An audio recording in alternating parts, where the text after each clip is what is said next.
I'm going to situate myself on the little bench I built this summer and do a little musing. Please. There's a beautiful oak tree that has yet to grow into a big tree. Anyways, I thought I'd give you this fall scenery to my musing today.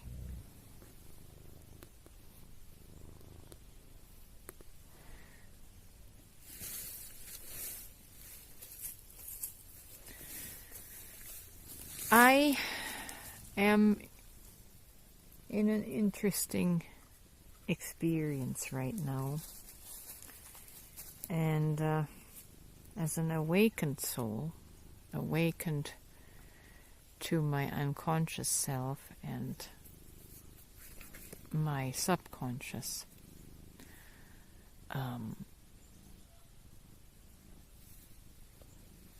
emotions or feelings, however you would call it, subconscious programming.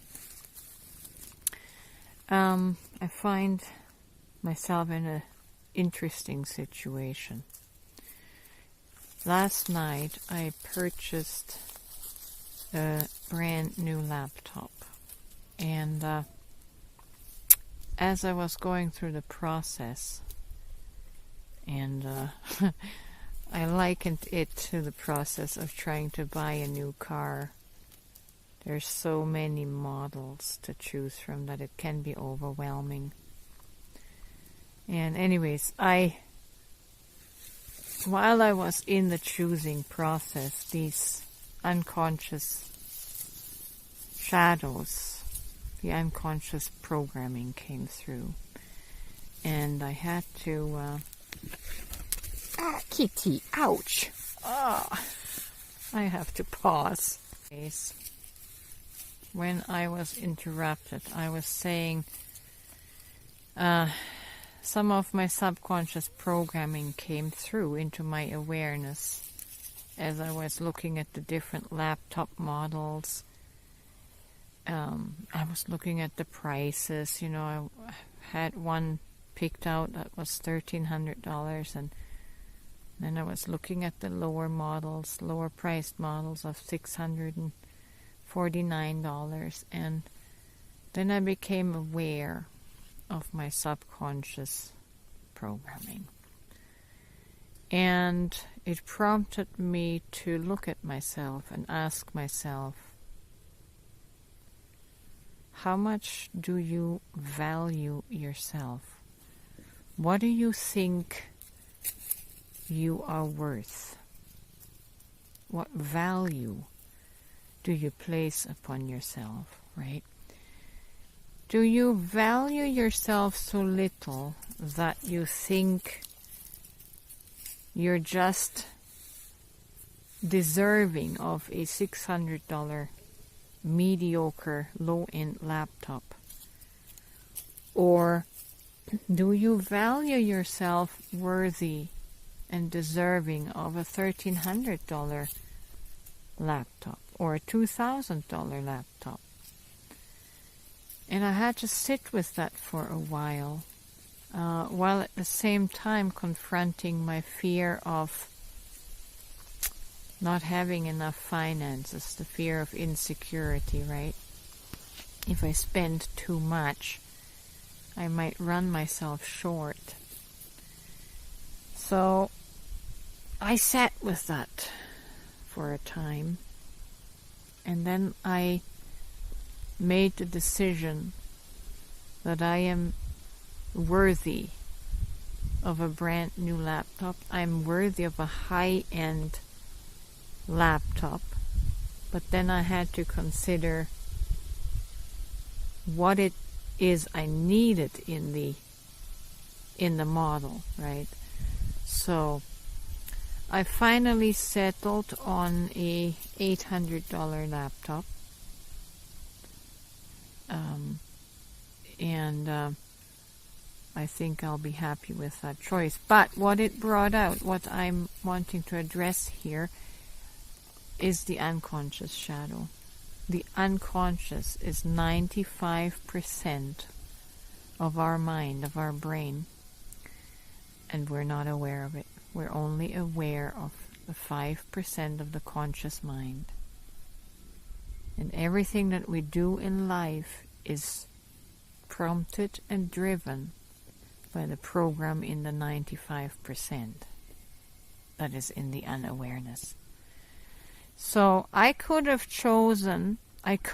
stayed unaware of my psychological and emotional shadow, the psychological program of not being worthy, not being deserving, not being enough, and settled for a $600 low-end laptop. That would have been nice, but it would not have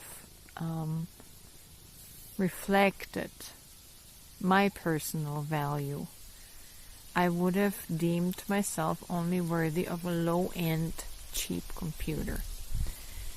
And awakening is all about the awareness of energies, which are really emotions, energy in motion, or emotions in motion. And instead of just running unconsciously on the subconscious emotion and going for the cheap laptop, I sat with this and reevaluated my unconscious shadow. And I determined that I am worthy of so much more. I mean, you don't have to go to the opposite extreme and go extravagant, right? And buy a $3,000 computer just to prove to yourself that you're worthy. That's not it either. That's the other side of... I've got all of them here.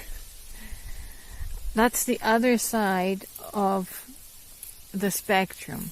You want to find yourself in the comfortable middle, right? So I found my comfortable middle of acknowledging that I'm worthy of the best, but I don't need a Cadillac, a laptop that's a Cadillac for $3,000 that I don't know what to do with. So I got a mid-range model with 40 gigabyte RAM and 2 terabyte storage, and an Intel Core i5, which is mid-range, and it should serve what I need to do with it. So, yeah. So that's the way, that is what it looks like to live awakened, to live aware of the energies in your field, in your subconscious, in your soul. And how do you transmute it? Awareness is everything. Awareness is everything. And I also was reminded of a biblical parable. When Jesus was multiplying the fish and the bread, that wasn't just about feeding the hungry. Actually, that is all about energy. If, like in my case, we have only 2 fish and 5 loaves of bread, like I would liken that to my financial situation. I consider my financial fluidity to have 2 fish and 5 loaves, and I'm always scared to spend it. But it was in breaking of the 5 loaves and spending it that the energy got multiplied. So I could have gotten stuck with multiplying my miser energy, my miserly energy, and, settled for less, settled for the low end, and just keep multiplying that energy in my life. But I'm not a low-end being. Again, I'm worthy of so much more. And that's the lesson that I have learned with this experience. So, anyways, me sharing about it, I hope that this prompts something in you, brings some awareness in you of your shadows, your fears, your insecurities, your worries, and your self-worth. How much are you worth? How much are you willing to spend on yourself, right? So, thanks for listening, and have a wonderful day as I go on about my day of work, earning an income so I can pay for this laptop.